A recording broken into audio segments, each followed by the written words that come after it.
Welcome to reforms in India. मैं doctor Kapil Kakkar आज आपकी गलतफहमी दूर करना चाहता हूं। अगर आपको लगता है कि आप इस देश में गवर्नमेंट को इलेक्ट ही नहीं करते, पर उस गवर्नमेंट के थ्रू आप ऑर्डर्स और कॉन्स्टिट्यूशन में चेंजेस लाते हैं और अपने वेलफेयर के लिए गवर्नमेंट के थ्रू चीजें चलाते हैं, तो इस मिथ, इस झूठ को आप भूल जाइए।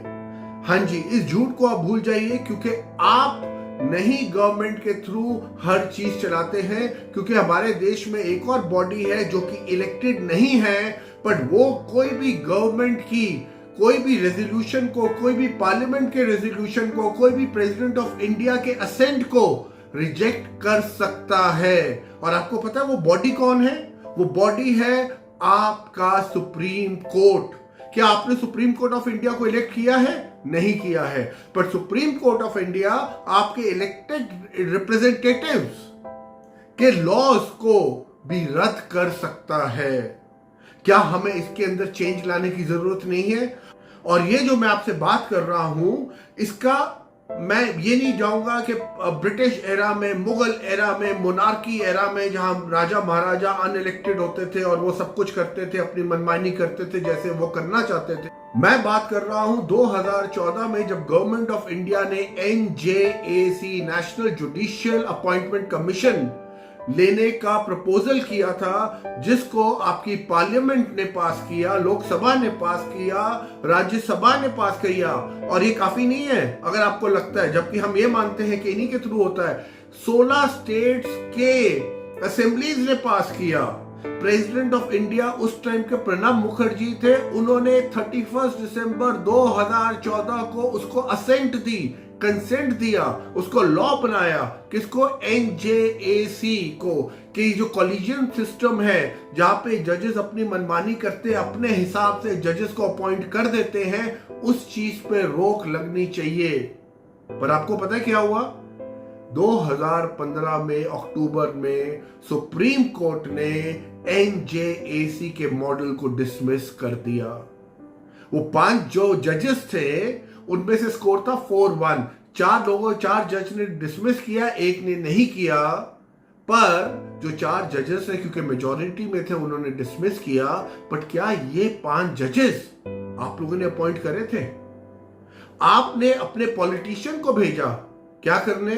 आपके लिए लॉज बनाने, आपके वेलफेयर के लिए। और यहां पे जब जुडिशरी को लगा इनकी अकाउंटेबिलिटी पे सवाल उठ सकता है, इनके प्रोसेस पे सवाल उठ सकता है, क्योंकि ये अपने आप को इंडिपेंडेंट बॉडी मानती है। इंडिपेंडेंट बॉडी तो छोड़िए, ये अपने आप को इतने बड़े बदमाश मानते हैं कि ये कहते हैं कि हम लोग कोई भी चीज को रेटिफाई या कोई भी चीज को डिसमिस कर सकते हैं, आप बस हमारे पास वो लेके आइए। चाहे वो गवर्नमेंट ऑफ इंडिया ने ही क्यों ना अप्रूव किया हो, प्रेसिडेंट ऑफ इंडिया ने ही क्यों ना साइन करके उसको लॉ बनाया हो, या ऑर्डिनेंस हो, कुछ भी हो, हम में इतनी पावर है। और आपने ये किसको पावर दी हुई है? अनइलेक्टेड रिप्रेजेंटेटिव्स को। तो कहां की डेमोक्रेसी है? आप बताइए। हाँ, मोनार्क में यह था कि भाई एक राजा रहता था, फिर उसका बेटा आ जाता था, फिर उसका बेटा एक जनरेशन टू जनरेशन चलता था, या जनरेशन टू जनरेशन नहीं चलता। बट यहां पे फिर भी कब्जा तो आपकी डेमोक्रेसी पे जुडिशरी ने किया हुआ है। आपको क्या इसके खिलाफ आवाज नहीं उठानी चाहिए? आपको क्या गवर्नमेंट ऑफ इंडिया को नहीं बोलना चाहिए कि ये जुडिशरी की मनमानी बंद करे? आप गवर्नमेंट ऑफ इंडिया को अकाउंटेबल बना सकते हैं, आप जुडिशरी को अकाउंटेबल नहीं बना सकते, आप जजेस को अकाउंटेबल नहीं बना सकते। आप जज के ऊपर अगर उंगली उठाएंगे तो कंटेम्प्ट आपके ऊपर ये लोग इशू कर देंगे। इतनी बड़ी बदमाशी इतने 135 करोड़ से ज्यादा की जनसंख्या के साथ हो रही है, पढ़े लिखे लोगों के साथ हो रही है, हमारी इकोनॉमी ग्रो कर रही है। तो क्या ये सब चलना चाहिए? ये मैं आपसे आज पूछता हूं। आपके हिसाब से क्या सुप्रीम कोर्ट, जुडिशियल बॉडीज को, पार्लियामेंट के लॉज को डिसमिस करने का राइट होना चाहिए? हां, अगर आपने उन जजेस को इलेक्ट किया होता तो मैं कहता चलो ठीक है, वो भी एक तरह से पब्लिक रिप्रेजेंटेटिव्स हो गए। ये गवर्नमेंट सर्वेंट्स हैं, आपके और हमारे टैक्स पेयर के पैसे से इनकी सैलरी चलती है, करप्शन का पैसा अलग आता है इनके पास। और ये जो एनजीएसी गवर्नमेंट लेके आ रही थी, इसमें ये नहीं था कि गवर्नमेंट खुद डिसाइड करती। अभी तो क्या होता है, जैसे मैंने कहा अपॉइंटमेंट ऑफ जजेस में ये जजेस खुद ही अपॉइंट करने के लिए फिर रिकमेंडेशन गवर्नमेंट को भेजते हैं। बट यहाँ पे गवर्नमेंट ने 6 मेंबर्स की एक कमिटी बनाई थी, का प्रपोजल दिया था, जिसमें एक चीफ जस्टिस होगा, 2 और सुप्रीम कोर्ट के जजेस होंगे। और इसमें ऐसा बिल्कुल नहीं था कि गवर्नमेंट ऑफ इंडिया ने यह बोला कि हम लोग अब से जजेस को अपॉइंट करेंगे। गवर्नमेंट ऑफ इंडिया ने एनजीएसी में सिर्फ ये बोला कि हम 6 मेंबर्स की एक कमीशन बनाएंगे, जिसके अंदर चीफ जस्टिस ऑफ इंडिया होगा, 2 सुप्रीम कोर्ट के जजेस होंगे, लॉ मिनिस्टर होगा और 2 एमिनेंट पर्सनालिटीज होंगी, जो कि आपका प्राइम मिनिस्टर हो सकते हैं, लीडर ऑफ ऑपोजिशन हो सकते हैं, या कुछ और जज हो सकते हैं। और ऐसा भी, पर इन लोगों की आप इनसिक्योरिटी देखिए जजेस की, जुडिशरी की। इनको था हमारे हाथ से जजेस अपॉइंटमेंट का ये किस तरह खेल निकल ना जाए।